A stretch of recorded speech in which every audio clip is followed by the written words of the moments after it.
REET level 2 है ना, mains का जो अपना साइंस को लेकर जो सिलेबस दिया हुआ है, तो उसके बारे में आज हम चर्चा करेंगे दोस्तों। तो बस इतना सा कहना चाहूंगा कि लगातार जुड़े रहें और प्रश्नों का जवाब देते रहें, है ना। आज थोड़ा स्पीड हम तेज रखेंगे और समय कम रखेंगे ताकि आपका कम समय में ज्यादा बेहतर तरीके से रिवीजन हो सके, है ना। तो ऐसा हम करने वाले हैं आज। तो आपको बस प्रश्नों का जवाब देते हुए चलना है, जो भी प्रश्न आए उनका जवाब देते हुए चले। मैं टिक लगाऊं उससे पहले आपके दिमाग में उसका उत्तर आ जाना चाहिए, है ना। तो शुरू करते हैं आज का ये सफर। एक छोटी सी बात फिर कह देता हूं, क्लास को मिस मत करना। अगर वास्तव में सपना है टीचर बनने का कि इस बार नौकरी लगनी है, तो फिर ये क्लास मिस मत करना। बाकी आपकी इच्छा है, सब समझदार हो, मैं कुछ इससे ज्यादा हिंट नहीं दूंगा, ठीक है। तो ये क्लास मिस मत करना बस, ठीक है। लगातार पढ़ना है, सारे सवालों के जवाब देने खुद से और बहुत बेहतरीन तरीके से अपनी उपस्थिति दर्ज करवानी है। इधर उधर की बातों में नहीं पढ़ना कि यहां कमेंटों में इधर उधर फालतू बातें मत करना, ठीक है। चलो, तो रमेश चौधरी जी राम राम, सभी को नमस्कार है।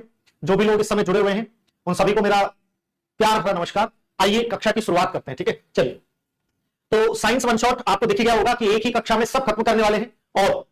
और सबसे पहले यहां सिलेबस लिखा हुआ है ना, सिलेबस के बारे में बात कर लेते हैं कि अपना सिलेबस क्या है, हमको पढ़ना क्या क्या है, देन उसके बाद फिर हम आगे बात करेंगे, ठीक है। फिर हम आगे बात करेंगे। चलिए, तो एक बार थोड़ा सिलेबस को देख लिया जाए। परमाणु एवं अणु, देखो 20 चैप्टर या 20 टॉपिक आप मान सकते हो आपके दे रखे हैं, जिसमें सबसे पहला जो टॉपिक दे रखा है, पहला है ना, रासायनिक सूत्र और परमाणु की संरचना। फिर है आपका तत्व यौगिक मिश्रण, भौतिक और रासायनिक परिवर्तन, फिजिकल एंड केमिकल चेंज। अच्छा, मैं अपनी भाषा दोनों माध्यमों में रखूंगा, इंग्लिश और हिंदी दोनों माध्यमों में, ताकि आपको कोई असुविधा ना हो, ठीक है।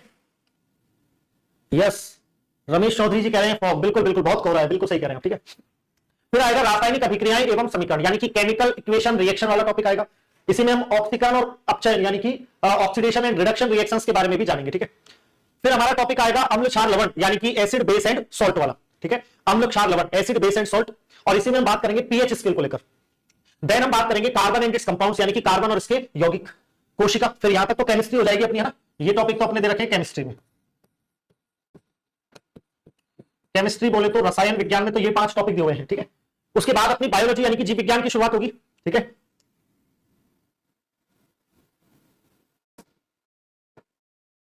वॉइस में प्रॉब्लम हो रही है, नहीं आ रही वॉइस?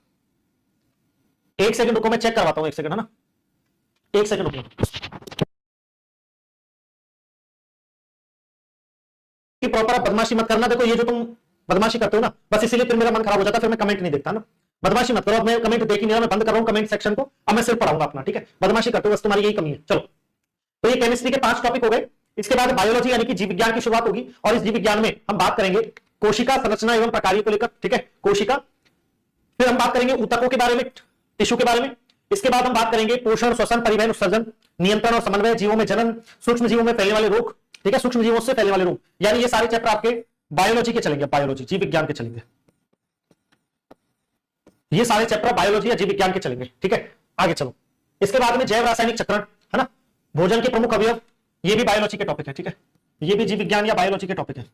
फिर आती है फिजिक्स यानी कि भौतिक विज्ञान, जिसमें कि बल और गति, विद्युत धारा, गुरुत्वाकर्षण, ताप, ऊष्मा, प्रकाश का परावर्तन, नेत्र दृष्टि दोष, ध्वनि और सौरमंडल, ये सारे फिजिक्स के टॉपिक है, ठीक है। ये सारे फिजिक्स के टॉपिक है। चलिए, तो इस तरह से अपना सिलेबस रहने वाला है। अब शुरुआत कर रहा हूं प्रश्नों से, बिना समय खराब किए। तो आपको बस इतना सा करना है कि हर क्वेश्चन का जवाब मुझसे पहले देते हुए चलना है, ठीक है। और ये आपके सामने आ रहा है सबसे पहला टॉपिक अपना, जिसका नाम है atom and molecule, mole concept, chemical formula और एटॉमिक स्ट्रक्चर, यानी कि परमाणु, अणु, मोल संकल्पना, रासायनिक सूत्र और परमाणु संरचना। फर्स्ट टॉपिक अपना यहां से हम शुरुआत कर रहे हैं, ठीक है। चलिए, आ जाइए दोस्तों, पहले प्रश्न से हम शुरू कर रहे हैं, और प्रश्न पढ़ूंगा, इतने समय में आपका उत्तर आ जाना चाहिए, फिर मैं उसको सॉल्व करवाऊंगा, ठीक है। देखिए, पहले प्रश्न से इंग्लिश हिंदी दोनों भाषाओं का प्रयोग करूंगा और समझाऊंगा आपको, फिर क्लियर। आधुनिक रसायन शास्त्र का जनक किसे कहा जाता है? फादर ऑफ मॉडर्न केमिस्ट्री, आधुनिक रसायन विज्ञान का जनक, रदरफोर्ड, आइंस्टीन, लेवोसियर या सीवी रमन। 4 ऑप्शन आपके सामने, ठीक है। तो सबसे पहले यहां लिखा हुआ है रसायन विज्ञान यानी कि केमिस्ट्री। तो देखो, आपको पता है कि हमसे अगर पूछा जाए साइंस विज्ञान के पिता कौन है, तो साइंस का पिता दोस्तों गैलीलियो को कहा जाता है। फादर ऑफ साइंस या फादर ऑफ मॉडर्न साइंस किसको कहा जाता है? गैलीलियो भाई साहब को कहा जाता है। पहला प्रश्न तो यहां से बन जाता है, फादर ऑफ साइंस किसको कहा जाता है? गैलीलियो। पहला प्रश्न तो यहां से बनता है।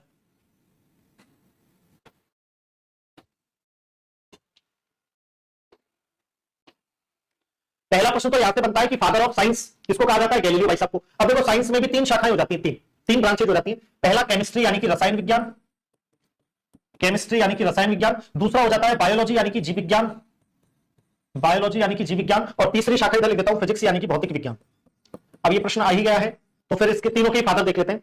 अगर हमसे केमिस्ट्री के पिता पूछे जाए, chemistry, who is the father of chemistry, रसायन विज्ञान का पिता, तो रसायन विज्ञान का पिता हम कहते हैं लेवोशियर को, ठीक है, फादर है जनक कहते हैं लेवोशियर, फादर ऑफ केमिस्ट्री, रसायन विज्ञान का पिता हम कहेंगे लेवोशियर भाई साहब को, ठीक है। अगर फादर ऑफ मॉडर्न केमिस्ट्री पूछा जाए, मॉडर्न केमिस्ट्री जो कि प्रश्न में पूछा गया है, आधुनिक रसायन विज्ञान के पिता, तब भी हम किसका नाम लिखेंगे, तब भी हम लेवोशियर का नाम लिखेंगे, तब भी हम लेवोशियर का नाम लिखेंगे। फादर ऑफ मॉडर्न केमिस्ट्री, आधुनिक रसायन विज्ञान का पिता, लेवोशियर का नाम लिखेंगे। अगर पूछा जाए father of Indian chemistry, Bharat में रसायन विज्ञान का पिता कौन है, इंडिया में कौन है, भारत में रसायन विज्ञान का जनक किसे कहा जाता है, तो ये हम नाम लिख सकते हैं डॉक्टर प्रफुल्ल चंद्र रे,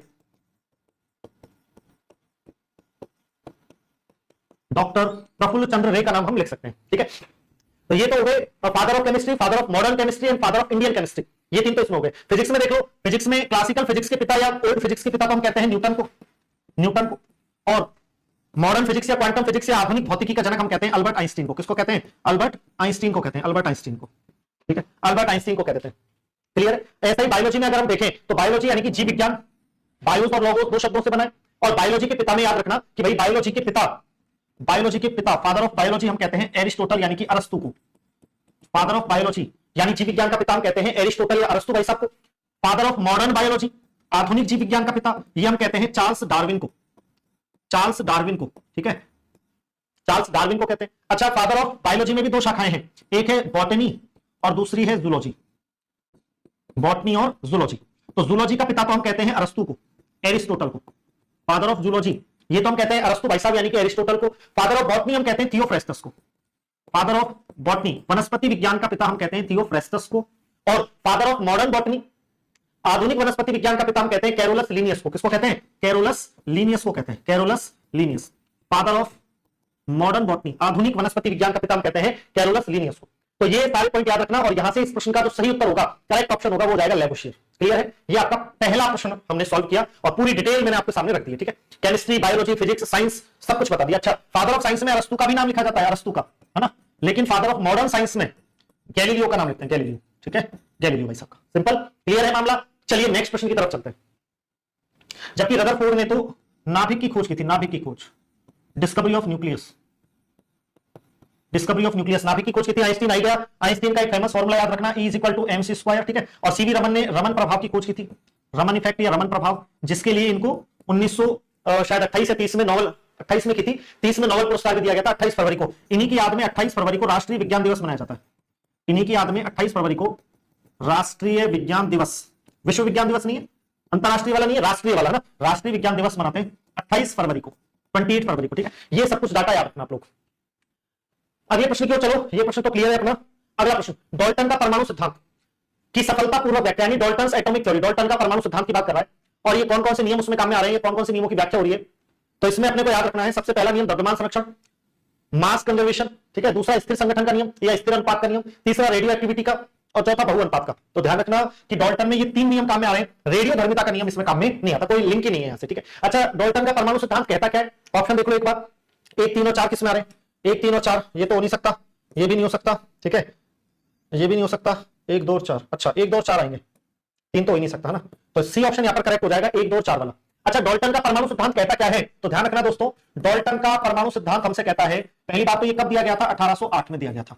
और डाल्टन ने अपने परमाणु सिद्धांत में ये कहा कि जितने भी पदार्थ हैं वो छोटे छोटे अविभाज्य नॉन डिविजिबल पार्टिकल्स, अविभाज्य कणों से बने हैं, जिन्हें हम परमाणु या एटम कह देते हैं। ये डाल्टन भाई साहब का कहना था। परमाणु एक जैसे परमाणु मिलकर तत्व बनाते हैं, एक तत्व के सारे परमाणु एक जैसे और अलग अलग तत्वों के परमाणु अलग अलग होते हैं, ठीक है। 1808 में इन्होंने परमाणु की खोज का श्रेय भी डाल्टन को दिया जाता है, ठीक है। परमाणु की खोज, डिस्कवरी ऑफ एटम, परमाणु की खोज का श्रेय भी किसे दिया जाता है, जॉन डाल्टन को दिया जाता है। सन 1808 में परमाणु की खोज करने का श्रेय भी जॉन डाल्टन भाई साहब को दिया जाता है। सिंपल है, जो डाल्टन का परमाणु सिद्धांत हो गया, और डाल्टन ने क्या बताया ये भी मैं आपको बता चुका हूं। चलिए नेक्स्ट प्रश्न की ओर चलते हैं। परमाणु की संरचना के लिए एक मॉडल प्रस्तावित करने वाले पहले व्यक्ति कौन थे। तो परमाणु मॉडल अपने को अलग अलग तरह के पढ़ने पड़ते हैं। जैसे सबसे पहला एटॉमिक मॉडल में आता है जे थॉमसन का परमाणु मॉडल, जिसे प्लम पुडिंग मॉडल कहते हैं ना, थॉमसन ने दिया था plum pudding model, plum pudding model. दूसरा फिर इसके बाद दिया था रदरफोर्ड ने, सोने की पन्नी वाला प्रयोग किया था, रदरफोर्ड मॉडल, ठीक है। और फिर तीसरे नंबर पर प्रयोग आएगा नील्स बोर का परमाणु मॉडल, नील्स बोर का परमाणु मॉडल। ये तीन मॉडल अपन को पढ़ने पड़ते हैं, ठीक है। तो पहला मॉडल किसने दिया था, पहले व्यक्ति थे अपने भाई साहब जे थॉमसन भाई साहब, और इन्होंने मॉडल कौन सा दिया था, तरबूज मॉडल या प्लम पुडिंग मॉडल दिया था, प्लम पुडिंग मॉडल। और क्या कहा था इस मॉडल में, इन्होंने कहा था रदरफोर्ड और नील्स बोर पाए गए। गोल्डस्टीन ने प्रोटॉन की खोज की थी, ठीक है, ये प्रोटॉन की खोज के रूप में जाने जाते हैं, प्रोटॉन के खोज करता, एनोड किरणों की खोज या प्रोटॉन के खोजकर्ता के रूप में गोल्डस्टीन जाने जाते हैं, ठीक है। इधर आ जाओ, थॉमसन ने प्लम पुडिंग मॉडल दिया और ये कहा कि भाई साहब ये जो परमाणु है ये एक मिठाई की तरह है, ये एक तरबूज की तरह है, जैसे तरबूज में बीज धसे रहते हैं वैसे ही परमाणु में इलेक्ट्रॉन धसे रहते हैं। तो इन्होंने तरबूज के बीजों की तुलना परमाणु में धसे हुए इलेक्ट्रॉनों से कर दी और बाकी बचा जो भाग थे लाल भाग तरबूज का, उसकी तुलना इन्होंने कर दी परमाणु के धनावेश है ना। और इन्होंने कहा कि जितना धनावेश है उतना ही ऋणावेश है, कम ज्यादा नहीं है, जितना धनावेश उतना ऋणावेश, ये भी इन्होंने कहा था, ठीक है। तो ये सारी बातें बताने वाले थे अपने जे थॉमसन और इनके मॉडल का नाम है प्लम पुडिंग मॉडल, ठीक है। चलिए